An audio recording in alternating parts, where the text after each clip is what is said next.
എല്ലാവർക്കും നിംഷാസ് കിച്ചണിലേക്ക് സ്വാഗതം. ഇന്ന് നമുക്ക് നല്ല ടേസ്റ്റി ആയിട്ടുള്ള ഉള്ളി തേയില എങ്ങനെയാണ് എളുപ്പത്തിൽ തന്നെ തയ്യാറാക്കണേന്ന് നോക്കിയാലോ. അതിനു മുമ്പ് നിങ്ങൾ ആദ്യമായിട്ടാണ് എൻ്റെ ചാനൽ കാണുന്നതെങ്കിൽ ഒന്ന് സബ്സ്ക്രൈബ് ചെയ്തോളൂ കേട്ടോ. സബ്സ്ക്രൈബ് ചെയ്താൽ മാത്രമേ ഞാൻ ഇനി അപ്ലോഡ് ചെയ്യുമ്പോൾ വീഡിയോസിൻ്റെ നോട്ടിഫിക്കേഷൻസ് എല്ലാം തന്നെ നിങ്ങൾക്ക് കിട്ടുള്ളൂ കേട്ടോ.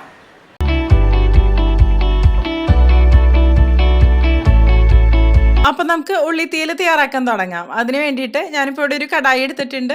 ആദ്യം നമുക്ക് നാളികേരൊക്കെ ഒന്ന് വറുത്തെടുക്കണം. അപ്പോൾ ആദ്യം ഞാനിപ്പോൾ ഇതിലേക്ക് ചേർത്ത് കൊടുക്കുന്നത് വറ്റൽമുളകാണ് കേട്ടോ. ഇപ്പോൾ ഞാനൊരു 4 സാധാരണ വറ്റൽമുളകും അതുപോലെ 2 കാശ്മീരി ഉണക്കമുളകാണ് ഇതിലേക്ക് ചേർത്ത് കൊടുക്കുന്നത്. കാശ്മീരി മുളക് ചേർക്കണമെന്ന് നിർബന്ധമൊന്നുമില്ല കേട്ടോ. ഒരു കളർ കിട്ടാൻ വേണ്ടിയിട്ട് മാത്രമാണ് ഞാനത് ചേർക്കണത്. ഇതെല്ലാം ഞാൻ ഡ്രൈ റോസ്റ്റ് ചെയ്തിട്ടാണ് എടുക്കുന്നത്. എണ്ണയൊന്നും തന്നെ ഞാൻ ഇതിലേക്ക് ചേർത്ത് കൊടുത്തിട്ടില്ല. പിന്നെ ഒരു പച്ചമുളക് നമ്മുടെ എരിവിനനുസരിച്ച് ചേർത്ത് കൊടുക്കുക. പിന്നെ 1 കപ്പ് നാളികേരം ചിരകിയതാണ് ഞാൻ ഇതിലേക്ക് വേണ്ടിയിട്ട് എടുത്തിരിക്കുന്നത് കേട്ടോ.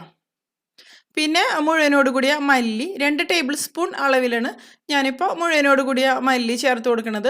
ഇപ്പോൾ നിങ്ങൾക്ക് മുഴുവനോട് കൂടിയ മല്ലിയല്ല, മല്ലിപ്പൊടിയാണ് നിങ്ങൾ ചേർത്ത് കൊടുക്കണമെന്നുണ്ടെങ്കിൽ നാളികേരമൊക്കെ ഒന്ന് വറുത്തെടുത്തതിന് ശേഷം മല്ലിപ്പൊടി ചേർത്ത് കൊടുക്കുക. അതുപോലെ മുളക് പൊടിയാണെന്നുണ്ടെങ്കിലും ആ ഒരു സമയത്ത് ചേർത്ത് കൊടുത്താൽ മതി കേട്ടോ. അപ്പോൾ പിന്നെ മുഴുവനോട് കൂടിയ മുളക് ചേർക്കണ്ട. പിന്നെ ഒരു 6-7 ചെറിയുള്ളി നല്ല ചെറുതായിട്ട് തന്നെ മുറിച്ചതും കൂടിയും ഇതിലേക്ക് ചേർത്ത് കൊടുക്കുക. ഇനി നന്നായിട്ടൊന്ന് ഇളക്കി കൊടുക്കുക കേട്ടോ. ഇത് നമുക്കൊന്ന് ഡ്രൈ റോസ്റ്റ് ചെയ്തെടുക്കണം. അപ്പോൾ നാളികേരത്തിൻ്റെ കളറൊക്കെ ഒന്ന് മാറി വരണം. അതിനു മുമ്പ് ഞാനിപ്പോൾ ഒരു 1/4 ടീസ്പൂൺ ഉലുവ കൂടി ഇതിലേക്ക് ചേർത്ത് കൊടുക്കണം. ഉലുവയും ഇതിൽ നല്ലൊരു ഫ്ലേവർ തന്നെ കൊടുക്കും കേട്ടോ. ഇനിയിപ്പോൾ ഒരു ലോ ടു മീഡിയം ഫ്ലെയിമിൽ വെച്ചിട്ട് നമുക്കിതൊന്ന് ഡ്രൈ റോസ്റ്റ് ചെയ്തെടുക്കണം. നമ്മൾ പല രീതിയിലുള്ള തീയലുകൾ തയ്യാറാക്കാറുണ്ട് അല്ലേ. നോൺ വെജ് തീയൽ, അതുപോലെ വെജിറ്റേറിയൻ തീയൽ, ഇപ്പോൾ നോൺ വെജ് തീയലിൽ കൊഞ്ച് തീയൽ, അതുപോലെ വെജിറ്റേറിയൻ തീയലിൽ വരുമ്പോൾ വെണ്ടയ്ക്ക തീയൽ. അങ്ങനെ ശരിക്കും പറഞ്ഞാൽ ഈ തീയലിൻ്റെ ഒറിജിൻ എന്ന് പറയുന്നത് സൗത്ത് ഇന്ത്യ തന്നെയാണ് കേട്ടോ. പ്രത്യേകിച്ച് കേരള എന്ന് വേണമെന്നുണ്ടെങ്കിൽ പറയാം. ഇപ്പോൾ കണ്ടില്ലേ, ഞാനിത് നന്നായിട്ട് തന്നെ ഒന്ന് ഡ്രൈ റോസ്റ്റ് ചെയ്തെടുത്തിട്ടുണ്ട്. ഇതുപോലൊരു ബ്രൗൺ ഷെയ്ഡായിട്ട് തന്നെ വരണം കേട്ടോ. ഇത് മതി.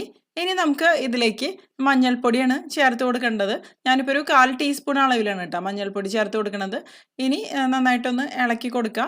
ഈ മഞ്ഞൾപ്പൊടിയുടെ പച്ചമണം ഒന്ന് മാറി വരട്ടെ. ഇത് മതി കേട്ടോ. ഇനി ഒന്ന് ഇളക്കി കൊടുത്തതിന് ശേഷം നമുക്ക് ഫ്ലെയിം ഒന്ന് ഓഫ് ചെയ്ത് കൊടുക്കുക. ഇനി ഇത് നന്നായിട്ടൊന്ന് തണുത്ത് വന്നതിന് ശേഷമാണ് ബാക്കി പരിപാടികളൊക്കെ നമ്മൾ ചെയ്യണത്. അപ്പോൾ തണുക്കാൻ വേണ്ടിയിട്ട് ഞാൻ ഇനി ഇതിപ്പോൾ ഒരു പരന്ന പാത്രത്തിലേക്ക് മാറ്റണം കേട്ടോ. അപ്പോൾ പെട്ടെന്ന് തന്നെ തണുത്ത് വന്നോളൂ. ഈ ഒരു പാത്രത്തിൽ തന്നെ നമ്മൾ വെച്ചിട്ട് ആ ഒരു അടുപ്പിൽ തന്നെ വെച്ച് കഴിഞ്ഞിട്ടുണ്ടെങ്കിൽ ചിലപ്പോൾ അതിൻ്റെ അടിഭാഗമൊക്കെ കരിഞ്ഞു പോകാൻ സാധ്യതയുണ്ട്. പിന്നെ നമ്മളിത് റോസ്റ്റ് ചെയ്തെടുക്കുന്ന സമയത്ത് നന്നായിട്ട് ഒരു ബ്രൗൺ ഷെയ്ഡ് ആവണ വരെ തന്നെ റോസ്റ്റ് ചെയ്തെടുക്കണം കേട്ടോ. അപ്പോഴായിരിക്കും നമ്മൾ തീയൽ തയ്യാറാക്കി എടുക്കുമ്പോൾ തീയലിനും നല്ലൊരു കളർ വരുള്ളൂ. ഒരു ഡാർക്ക് ബ്രൗൺ ഷെയ്ഡിലല്ലേ ശരിക്കും പറഞ്ഞാൽ തീയലൊക്കെ ഇരിക്കുക. ഇനി ഇത് തണുത്ത് വരുന്ന സമയം കൊണ്ട് നമുക്ക് കുറച്ച് പുളി ഒന്ന് സോക്ക് ചെയ്യണം കുറച്ച് വെള്ളത്തിൽ. ഞാനിപ്പോൾ വാളംപുളിയാണ് എടുത്തിരിക്കുന്നത്. ഒരു ചെറിയൊരു നെല്ലിക്ക വലുപ്പത്തിലുള്ള വാളംപുളിയാണ് ഞാൻ അതിന് വേണ്ടിയിട്ട് എടുത്തിരിക്കുന്നത് കേട്ടോ. ഇനി അതൊന്ന് സോക്ക് ചെയ്യാൻ വേണ്ടിയിട്ട് വെക്കുക. ഇപ്പം കണ്ടില്ലേ, ഇതൊന്ന് തണുത്ത് വന്നിട്ടുണ്ട്. ഞാനിനി ഇതൊരു മിക്സിയുടെ ജാറിലിട്ടിട്ട് ഇതൊന്ന് നന്നായിട്ടൊന്ന് അരച്ചെടുക്കണം കേട്ടോ. ഇത് ശരിക്കും പറഞ്ഞാൽ അരച്ചെടുക്കുന്ന സമയത്ത് വെള്ളം ചേർക്കാതെയാണ് അരച്ചെടുക്കേണ്ടത്. ഇപ്പോൾ വെള്ളം ചേർക്കാതെ നിങ്ങൾക്ക് അരച്ചെടുക്കാൻ പറ്റില്ല എന്നുണ്ടെങ്കിൽ കുറച്ച് വെള്ളം ഒഴിച്ചിട്ടൊന്ന് അരച്ചെടുക്കാം കേട്ടോ. ഇപ്പോൾ കണ്ടില്ലേ, നല്ല പേസ്റ്റ് പോലെ തന്നെ ഞാനിതൊന്ന് അരച്ചെടുത്തിട്ടുണ്ട്. അതിനുശേഷം ഇനി ഇത് മാറ്റി വയ്ക്കാം. ഇനി നമുക്ക് ബാക്കി കാര്യങ്ങളൊക്കെ ചെയ്യാം. അപ്പോൾ അതിന് വേണ്ടിയിട്ട് ഞാനിവിടെ നേരത്തെ എടുത്ത ആ സെയിം കടായി തന്നെ എടുത്തിട്ടുണ്ട്. ഇതിലേക്ക് ഒരു 2 ടേബിൾ സ്പൂൺ വെളിച്ചെണ്ണ ഒഴിച്ച് കൊടുത്തിട്ട് ഇതിലേക്ക് ഞാൻ ചെറിയുള്ളിയാണ് മുറിച്ചത് ഇട്ട് കൊടുക്കുന്നത്. തീയലൊക്കെ തയ്യാറാക്കുമ്പോൾ ചെറിയുള്ളി തന്നെയാണ് ടേസ്റ്റ് കൊടുക്കുക കേട്ടോ. സവോള എടുത്തു കഴിഞ്ഞിട്ടുണ്ടെങ്കിൽ അത്രയ്ക്കൊരു ടേസ്റ്റ് ഒന്നും കിട്ടില്ല. ഞാനൊരു 2 കപ്പ് ചെറിയുള്ളി മുറിച്ചതാണ് ഇതിന് വേണ്ടിയിട്ട് എടുത്തിരിക്കുന്നത് കേട്ടോ. ഇനി ഉള്ളി നന്നായിട്ട് തന്നെ ഒന്ന് വഴറ്റിയെടുക്കുക. അത്യാവശ്യം നന്നായിട്ട് തന്നെ വഴന്നു വരണം കേട്ടോ. ശരിക്കും പറഞ്ഞാൽ ഈ തീയൽ എന്നുള്ളൊരു പേര് ഞാൻ ഒരുപാട് കേട്ടിരിക്കുന്നതും അതുപോലെ കഴിച്ചിട്ടുള്ളതും എൻ്റെ മദർ ഇൻ ലോയും അതുപോലെ സിസ്റ്റർ ഇൻ ലോയും പറയുന്നത് കേട്ടിട്ട് തന്നെയാണ് കേട്ടോ. മദർ ഇൻ ലോ ആണെന്നുണ്ടെങ്കിൽ കൊല്ലത്താണ് വീട്, അതുപോലെ സിസ്റ്റർ ഇൻ ലോ ആണെന്നുണ്ടെങ്കിൽ കോട്ടയത്താണ്. അപ്പം ആ ഒരു ഭാഗങ്ങളിലൊക്കെ അല്ലേ തീയലൊക്കെ കൂടുതലായിട്ട് ഉണ്ടാക്കുക. തൃശ്ശൂർ ഭാഗത്തൊന്നും തീയൽ എന്നുള്ളൊരു രീതിയിൽ ഉണ്ടാക്കാറില്ല. വറുത്തരച്ച കറികളൊക്കെ ഉണ്ടാക്കാറുണ്ടെന്നുണ്ടെങ്കിലും ആ ഒരു പേര് നമ്മൾ സാധാരണ ഉപയോഗിക്കാറില്ല. ഇനിയിപ്പോൾ നമുക്ക് ഈ ഒരു ചെറിയ ഉള്ളിയിലേക്ക് നമുക്ക് ആവശ്യത്തിന് ഉപ്പ് ചേർത്തിട്ട് നന്നായിട്ടൊന്ന് വഴറ്റിയെടുക്കാം കേട്ടോ. ഇതുപോലൊരു ലൈറ്റ് ഗോൾഡൻ ഷെയ്ഡായിട്ട് തന്നെ വന്നോട്ടെ. ഇത് മതി കേട്ടോ, ഇത്ര തന്നെ വഴന്ന് വന്നാൽ മതി. ഇനി നമുക്ക് ഇതിലേക്ക് സോക്ക് ചെയ്ത് വെച്ച പുളി ഉണ്ടല്ലോ, ആ പുളി വെള്ളമാണ് ഒഴിച്ചു കൊടുക്കേണ്ടത്. അത് നമ്മുടെ പുളിക്കനുസരിച്ച് തന്നെ ചേർത്ത് കൊടുക്കുക കേട്ടോ. നമ്മൾ എടുത്തിരിക്കണ ആ ചെറിയുള്ളിയുടെ അളവിനൊക്കെ അനുസരിച്ച് ചേർത്ത് കൊടുക്കുക. ഞാനിപ്പോൾ നേരത്തെ നമ്മൾ സോക്ക് ചെയ്ത ആ പുളിയുടെ വെള്ളം ഉണ്ടല്ലോ അത് മുഴുവനായിട്ട് തന്നെ ഇതിലേക്ക് ഒഴിച്ചു കൊടുക്കുന്നുണ്ട്. അതിനുശേഷം നന്നായിട്ടൊന്ന് ഇളക്കി കൊടുക്കുക. ആ പുളിയുടെ ആ ഒരു പച്ചമണമൊക്കെ ഒന്ന് മാറി വരട്ടെ. അതുപോലെ ഈ ഉള്ളിയിൽ കുറച്ച് ഈ പുളി നന്നായിട്ട് പിടിക്കുകയും ചെയ്യും ഇങ്ങനെ നമ്മൾ ഒഴിച്ചു കൊടുക്കുന്ന സമയത്ത്. ഇപ്പോൾ കണ്ടില്ലേ നമ്മൾ ഇതിലേക്ക് ചേർത്ത് കൊടുത്ത ഈ പുളിവെള്ളമൊക്കെ അത്യാവശ്യം നന്നായിട്ട് തന്നെ ഒന്ന് വറ്റി വന്നിട്ടുണ്ട് കേട്ടോ. ഇത് മതി. ഇനി ഇതിലേക്ക് നമുക്കൊരു 1/4 ടീസ്പൂൺ മഞ്ഞൾപ്പൊടി കൂടി ചേർത്ത് കൊടുത്തതിന് ശേഷം നന്നായിട്ടൊന്ന് ഇളക്കി കൊടുക്കാം കേട്ടോ. ഇനി നമ്മൾ നേരത്തെ അരച്ച് വെച്ച ആ ഒരു പേസ്റ്റ് ഉണ്ടല്ലോ, അത് നമുക്ക് ഇതിലേക്ക് ചേർത്ത് കൊടുക്കാം കേട്ടോ. മുഴുവനായിട്ട് തന്നെ ഇതിലേക്ക് ചേർത്ത് കൊടുക്കാം. ഇനി നമുക്ക് ഈ ഉള്ളിയും ഈ ഒരു അരച്ച പേസ്റ്റ് ഉണ്ടല്ലോ, അതും കൂടി നന്നായിട്ട് തന്നെ ഒന്ന് മിക്സ് ചെയ്ത് കൊടുക്കാം കേട്ടോ. ജസ്റ്റ് ഒന്ന് മിക്സ് ചെയ്ത് കൊടുക്കല്ല ഞാനിപ്പോൾ ചെയ്യണത്. കുറച്ച് സമയം ഇതുപോലെ ഒന്ന് ഇളക്കിയെടുക്കണം. അപ്പോൾ നമ്മളുടെ തീയൽ കുറച്ചും കൂടി നല്ലൊരു ഡാർക്ക് ഷെയ്ഡിലേക്ക് വരും കേട്ടോ. നമ്മളിതുപോലെ ഒന്ന് വഴറ്റി എടുക്കണം ആ ഒരു സമയത്തെ. അതുപോലെ ഉള്ളിയിലേക്കും നന്നായിട്ട് തന്നെ ഈ ഒരു മസാല നന്നായിട്ട് തന്നെ അത്യാവശ്യം പിടിക്കും. കണ്ടില്ലേ ഈ ഒരു രീതിയിൽ.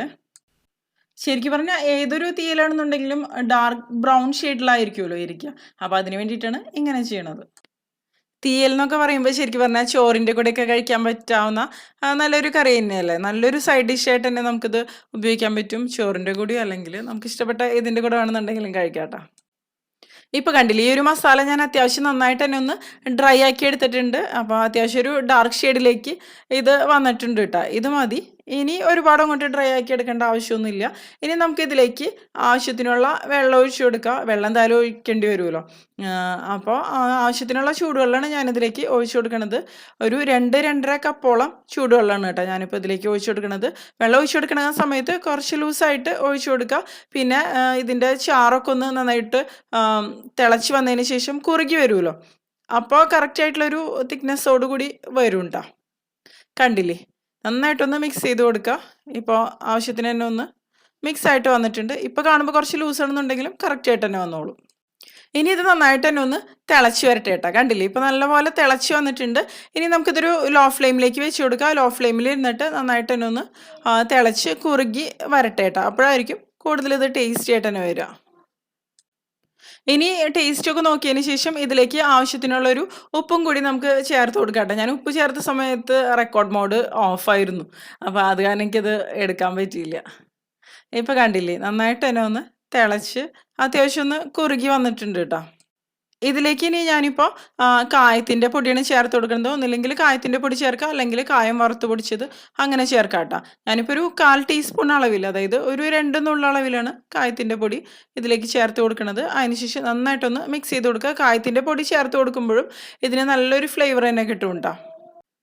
ഇത് നമുക്ക് അത്യാവശ്യം ഗ്രേവിയോട് കൂടി എടുക്കണമെന്നുണ്ടെങ്കിൽ അങ്ങനെ എടുക്കുക. അല്ലാന്നുണ്ടെങ്കിൽ ഒരു സെമി ഗ്രേവി ആയിട്ട് വേണമെന്നുണ്ടെങ്കിൽ അങ്ങനെ എടുക്കാം കേട്ടോ. അതിപ്പോൾ എങ്ങനെയാണെന്ന് വെച്ചാൽ നമ്മുടെ ഇഷ്ടത്തിനനുസരിച്ച് എടുക്കാം കേട്ടോ. ഇനി നന്നായിട്ട് തന്നെ ഒന്ന് തിളച്ച് നന്നായിട്ടൊന്ന് കുറുകി വരട്ടെ കേട്ടോ. പിന്നെ എപ്പോഴും ഫ്ലെയിം ഓഫ് ചെയ്ത് കൊടുക്കുന്ന സമയത്ത് ഒരുപാട് അങ്ങോട്ട് തിക്കാക്കി എടുക്കണ്ട. കാരണം ഈ വറുത്തരച്ച കറികളൊക്കെ ആകുമ്പോൾ തണുത്ത് വരുമ്പോൾ നന്നായിട്ട് തന്നെ ഗ്രേവി തിക്കായിട്ട് വരുമല്ലോ. അപ്പോൾ ഒരുപാട് കട്ടയെ പോലെ ഇരിക്കാൻ സാധ്യതയുണ്ട്. ഇപ്പോൾ കണ്ടില്ലേ നന്നായിട്ട് തന്നെ തിളച്ച് ഇതിൻ്റെ ചാറൊക്കെ ഒന്ന് നന്നായിട്ട് കുറുകി വന്നിട്ടുണ്ട് കേട്ടോ. ഇത് മതി. ഇനിയിപ്പോൾ ഞാൻ ഫ്ലെയിം ഓഫ് ചെയ്ത് കൊടുക്കുകയാണ്. കണ്ടില്ലേ ഇതിപ്പോൾ റെഡി ആയിട്ട് വന്നിട്ടുണ്ട്.